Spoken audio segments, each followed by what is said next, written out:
حميد مجيد. أعوذ بالله من الشيطان الرجيم. بسم الله الرحمن الرحيم. ومن آياته أن خلق لكم من أنفسكم أزواجا لتسكنوا إليها وجعل بينكم مودة ورحمة إن في ذلك لآيات لقوم يتفكرون. പടച്ചറബിന്റെ അതിമഹത്തായ അനുഗ്രഹത്താൽ നമ്മളൊക്കെയും ആഹ്ലാദത്തിൻ്റെയും ആനന്ദത്തിൻ്റെയും ഒരു മുഹൂർത്തത്തിലാണ്. അതിലുപരി പ്രപഞ്ചത്തിൻ്റെ നാഥനായ അല്ലാഹു അവനേറെ ഇഷ്ടപ്പെടുന്ന സന്തോഷിക്കുന്ന ഒരു മുഹൂർത്തമാണ് ഈ നിക്കാഹിൻ്റെ സന്ദർഭം എന്ന് പറയുന്നത്. കല്ലാട്ടുമുക്കിൽ താമസിക്കുന്ന ഷക്കീർ സാഹിബും ഹസീന ദമ്പതികളുടെ മകൻ നബീൽ മുഹമ്മദും അമ്പലത്തറയിൽ താമസിക്കുന്ന സുലൈമാൻ സാഹിബും റഷീദ ദമ്പതികളുടെ മകൾ ഫാത്തിമ സുലൈമാനും തമ്മിലുള്ള നിക്കാഹ് കർമ്മത്തിന് സാക്ഷികളാകുവാനും ഈ നവമിഥുനങ്ങൾക്ക് വേണ്ടി ബറകല്ലാഹു ലകുമാ വബാറക അലൈകുമാ വജമഅ ബൈനകുമാ ഫീ ഖൈർ. പടച്ച റബ്ബേ, ഏതാനും നിമിഷങ്ങൾക്കുള്ളിൽ സുലൈമാൻ സാഹിബ് തന്റെ മകളുടെ ഉത്തരവാദിത്വം നബീലിലേക്ക് ഏൽപ്പിക്കുകയാണ്. അതോടുകൂടി ആ നവമിഥുനങ്ങളുടെ ജീവിതം ആഹ്ലാദത്തിലും സന്തോഷത്തിലും എത്തിക്കണമേ റബ്ബേ എന്ന് അള്ളാഹുവിനോട് പ്രാർത്ഥിക്കുന്നതിന് വേണ്ടിയിട്ടും കൂടിയാണ്. കാരണം ഈ പ്രാർത്ഥന അള്ളാഹുവിന്റെ വിശുദ്ധ ഖുർആൻ തന്നെ നമ്മളോട് ചോദിക്കുന്നു, ഖുൽ മാ യഅബഉ ബികും റബ്ബി ലൗലാ ദുആഉകും. സഹോദരങ്ങളെ, നമ്മളൊരു നിക്കാഹ് കർമ്മത്തിന് വരുമ്പോ ഭക്ഷണം കഴിച്ചു പോകലല്ല. ഈ നവമിഥുനങ്ങൾക്കും ഈ രണ്ട് കുടുംബവും പടച്ചവനെ സർവേശ്വരനായ നാഥ സന്തോഷത്തിലും ആഹ്ലാദത്തിലും സമാധാനത്തിലുമാകണമേ. 12 വർഷക്കാലം സുലൈമാൻ സാഹിബ് തന്റെ മകൾ ഫാത്തിമയെ പോറ്റി വളർത്തി നബീലിലേക്ക് ഏൽപ്പിക്കുമ്പോ സുലൈമാൻ സാഹിബ് അദ്ദേഹത്തിന്റെ കുടുംബവും കരുതുന്നുണ്ട്, അവർ പ്രാർത്ഥിക്കുന്നുണ്ട്, ഇന്ന് മുതൽ ആരംഭിക്കുന്ന എന്റെ മകളുടെ ജീവിതം റബ്ബേ ആഹ്ലാദത്തിലും സന്തോഷത്തിലും നിന്റെ തൃപ്തിയിലും പൊരുത്തത്തിലും ആകണമേ.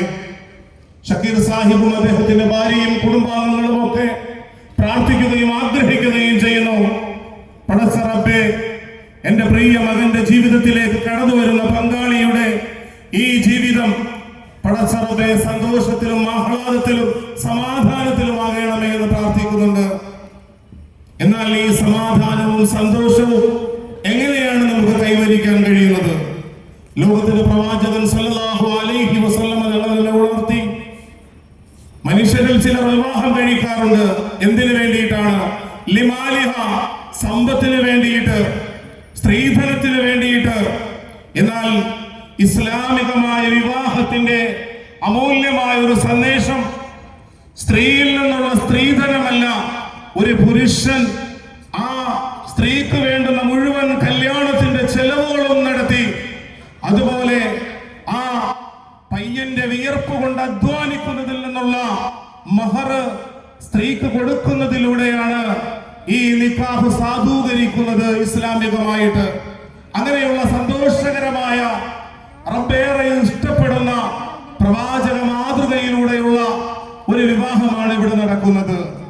സഹോദരങ്ങളെ, ഈ വിവാഹവും ഇനി അങ്ങോട്ടുള്ള ജീവിതവും സന്തോഷത്തിലും സമാധാനത്തിലുമാകണമെങ്കിൽ എന്ത് ചെയ്യണമെന്ന് റസൂലുള്ളാഹി സ്വല്ലല്ലാഹു അലൈഹി വസല്ലം തങ്ങൾ നമ്മെ പഠിപ്പിച്ചിട്ടുണ്ട്. ഫഗ്ഫർ ബിദാത്തിദ്ദീൻ, നിങ്ങൾ മതബോധമുള്ളവരെയാണ് തിരഞ്ഞെടുക്കേണ്ടത്. അഥവാ പ്രപഞ്ചത്തിന്റെ നാഥനായ അല്ലാഹു കാണുന്നുണ്ട്, ഈ പെൺകുട്ടിയെ എന്നിലേക്ക് ഏൽപ്പിച്ചു തന്ന അല്ലാഹു എന്നിലേക്ക് ചില ഉത്തരവാദിത്വങ്ങൾ ഏൽപ്പിച്ചിട്ടുണ്ട്. പടച്ച ആ റബ്ബിനെ കുറിച്ച് ബോധമുണ്ടാവുക എന്നുള്ളത് നവമിഥുനങ്ങളെ തിരഞ്ഞെടുക്കുന്നതിൽ, അതുപോലെ നമ്മുടെ മക്കളുടെ പങ്കാളികളെ തിരഞ്ഞെടുക്കുന്നതിൽ ജീവിതത്തിൽ സമാധാനവും സന്തോഷവും വേണമെങ്കിൽ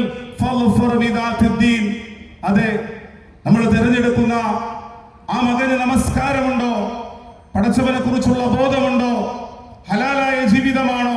പെൺകുട്ടിയാണെങ്കിൽ പരിശുദ്ധ ഖുർആനും അതുപോലെ റബ്ബിനെ കുറിച്ചുള്ള, പടച്ചനാഥനെ കുറിച്ചുള്ള പരലോക ബോധമുണ്ടോ എന്ന ഒരു അന്വേഷണമാണ് പ്രവാചകൻ സല്ലല്ലാഹു അലൈഹി വസല്ലമ തങ്ങൾ, ലോകത്തിന്റെ പ്രവാചകൻ സല്ലല്ലാഹു അലൈഹി വസല്ലമ തങ്ങൾ തന്റെ പൊന്നുമകളെ വിവാഹം ചെയ്യാൻ വേണ്ടി വിവാഹത്തിന്റെ പ്രായമെത്തിയപ്പോ മക്കയിലെ ശതകോടീശ്വരന്മാരായിട്ടുള്ള ആൾക്കാർ ആ പ്രവാചകന്റെ മകളെ വിവാഹം ചെയ്യാൻ തയ്യാറായി.